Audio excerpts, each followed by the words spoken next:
Hey, you're out and about with Raquel. I'm here with Carin, fashion designer for Hazmat Designs. Woo.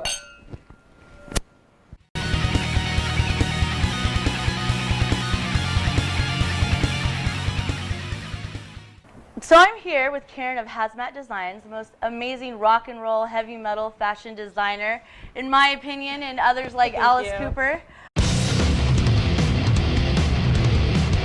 You're a graphic designer, right? Yeah. All right. So so you went to school for that, and did you work with any big labels before you got into the metal scene? I went to school for graphic design and took a lot of fashion design and photography classes. And before I got into fashion, I worked at Hasbro. So I did Star Wars and Transformers packaging, kind of Star Wars nerd, so that's always fun. But then I went from the fashion industry on, so How did that happen? So you're a graphic designer, did you decide just to moved get out a job? to LA. You know, when I graduated, work like now is hard to find. So I went to school in Rhode Island at Rhode Island School of Design, graduated, and I could have stayed at Hasbro, but New York wasn't hiring, so my friend and I picked up and moved out to LA and just tried our luck here. Yeah, so that's awesome. I found a job in fashion and then just kind of led from there.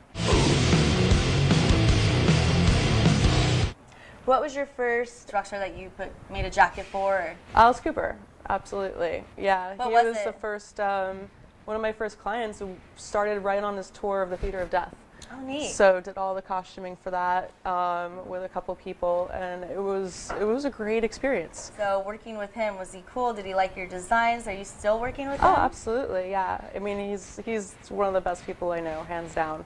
He's just wonderful to work for. Everyone is absolute family, and it's nothing but, I mean, rave reviews all around. He's, like I said, one of the best people I know.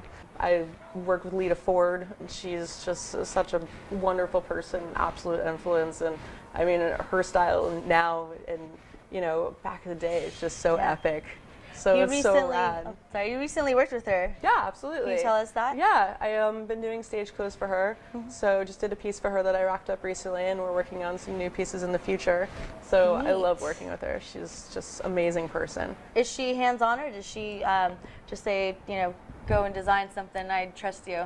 Oh, she's a little hands-on, which I actually really love, because I mean, with One of a Kind, I love catering to your personal style. Yes. So if you were to come to me and say, I want a one-of-a-kind piece, I'd kind of go through, okay, what's your personal style? What do you like? What do you feel more comfortable in? What don't you feel more comfortable in? You know, what's your favorite article of clothing? So I kind of go through that, and then if someone says, oh, you know, I love this, but I'd rather go with, like, you know, some rhinestones. I love working with people on, like, their ideas and their influences. So we work together really well. Oh, that's great. No, she's nice. I've met her. Wonderful. Lovely. Wonderful lady. So the pop culture definitely loves you, that industry. You recently made some pieces for Nicki Minaj and Timberland. Even though this is heavy metal jackets, I mean, it's, you know, going mainstream too. Yeah, I mean, we get pulled for a lot of stylists come by. Nicki Minaj was for Nylon Magazine, and her stylist called and said for a cover we needed a bunch of pieces, and she ended up choosing, I think it was 3 pieces, which was great. Yeah. It was a great editorial. She apparently, I heard, loved the pieces. That was awesome. And, you know, she's rad. She's a rad woman in entertainment. So it's a strong woman in the entertainment, yeah, exactly. just like you, just like us. Yeah, exactly. So it was really inspiring. It was awesome to hear that she dug the pieces.